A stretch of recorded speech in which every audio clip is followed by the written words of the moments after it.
How to use PayPal for online payments. Integrate PayPal to your website. So hello everyone, so in today's video I will show you guys on how to use PayPal for online payments and how to add the PayPal button to your website. So without further ado, let us begin. So it is really quite simple. So what you want to do is just simply go to the PayPal website, which is just paypal.com, and then just simply create an account if you don't have one or log in if you do. And then once you're done, what you want to do is just simply go to settings right here. So just simply click on this gear icon. And then you will see these menu options right here at the top. So once you see these, just simply go to Seller Tools. Once you're in Seller Tools, just go to PayPal Buttons. So in PayPal Buttons, you can create and manage secure buttons for your customers to add items to their cart, buy, donate, or subscribe. So yeah, so let's just click on that. And then afterwards, you'll get to see all of these buttons right here that you can add to your website. So you can add pay links and buttons, shopping cart buttons, buy now buttons, add to cart buttons, donate buttons, smart subscribe buttons, and subscribe buttons. So for the pay links and buttons, you can get a shareable link to accept payments for a single item or service. And then for shopping cart buttons, you can set up a simple shopping cart for multiple items and accept payments with PayPal, Apple Pay, and more. Next is buy now. So this one just makes it easy to buy one or more of a single item. Next is add to cart. So this one allows you to sell multiple items with one payment button. And then for donate, you can accept one-time and recurring donations with a custom donate button, shareable link, or QR code. Next, for smart subscribe, you can set up a subscription plan and give your customers options to subscribe with PayPal and major credit and debit cards on almost any device. And then we have subscribe right here, so you can set up recurring charges of the same amount of goods or the same amount for your goods and services. So yeah, so feel free to choose which kind of button you want to add to your website.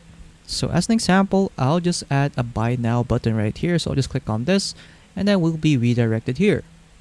So before we start, PayPal will ask you to tell us about your product. So your customers will see these details on the checkout page and their receipt. So in here, you can allow your customers to enter their own product price, or you can simply allow your customers to enter their own product quantity as well. So if you want to enable these features, just simply tick on these boxes and then those will now be applied.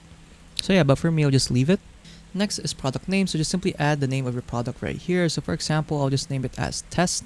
And then afterwards, we have the price. So just simply add the price of your product right here. So for example, I'll just set mine into 100. There you go. You can also change the currency right here as well. And you can also add a product ID, which is optional. Moving on is we have button appearance. So in here, you can customize on what your button will look like. Starting off is we have the button size. You can set the button size to small or large. So the small one will look like this right here in the preview on the right side, and then the large one will look like this. Next is the select button text. So you can choose between buy now or pay now. Buy now will look like this, and then pay now will look like this. For me, I'll just choose buy now since it looks cleaner. Next is country or language. So just simply choose the country and language right here. So for me, I'll just leave it as United States English. Next is show accepted card logos. So if you untick this box, all those card logos right here at the bottom will now be gone. But if I tick it again, so you can see PayPal, Visa, MasterCard, and Apple Pay are there. So yes, if you want to use this, you can do so. Next is you can also create a custom button image. So you can use a custom image for the button by putting its URL in the box below or leave it blank to use the PayPal button. So if you have like custom buttons right here, custom button images, just simply paste in the URL right here and then the button right here will now change to the URL that you've pasted. Next is we have product descriptions and pricing. So this one is optional. So here you can add a drop down menu right here. So let's say if you have variants of your product right here, you can do so. So you can just simply add like the title. So I'll just name it as variants, just like that. And then you can add like size. There you go.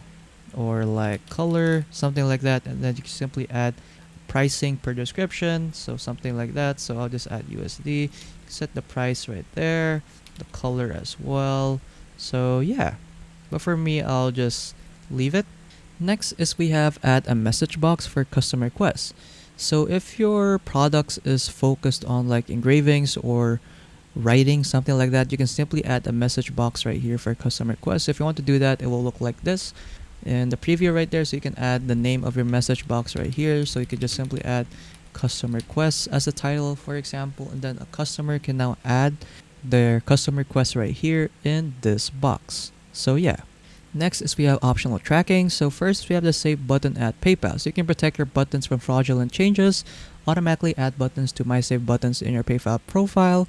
And you can also easily create similar buttons and also edit your buttons with PayPal tools.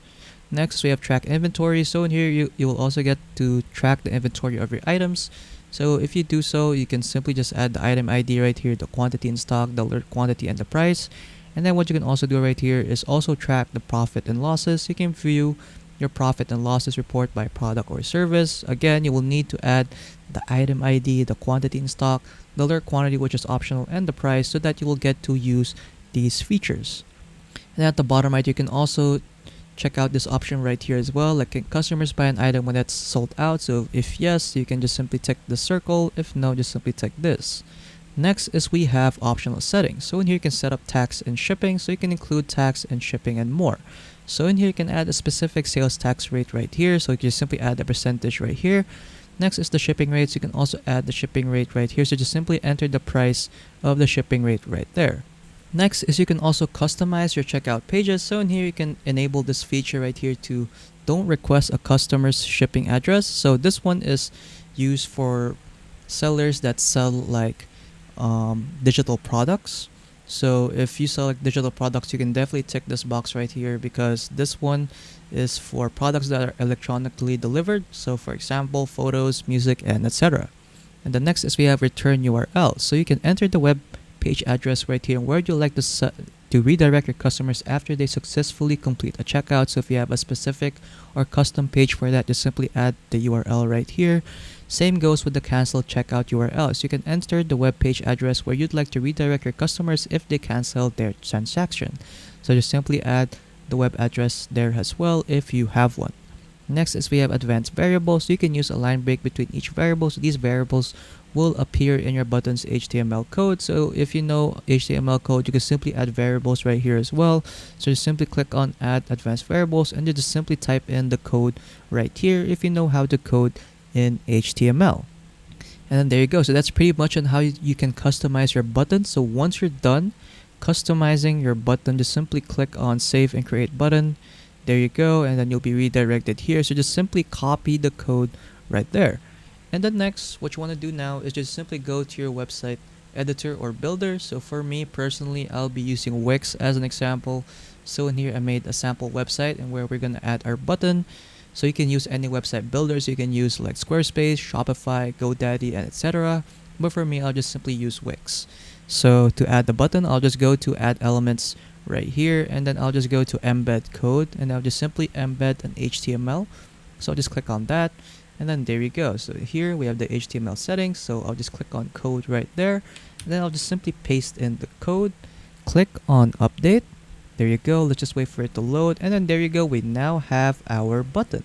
So there you go. And then once you're done, you can just simply click on publish right there to save the changes to your website. And then there you go. And then now we can now preview our website. So I'll just click on view site right here. Let's just wait for the button to load. And then there you go. We now have our buy now button right here in our website. So yeah, so that's pretty much it.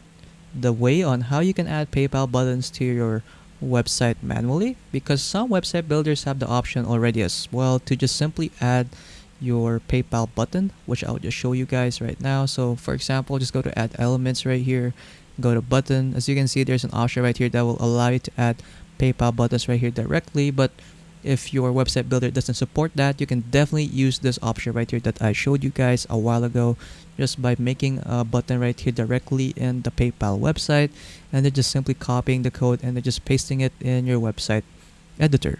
So yeah. And then after that, you are pretty much done. So yeah, that's pretty much it on how to use PayPal for online payments. So if you found this video helpful, don't forget to leave a like and subscribe for more tech tips. That is all.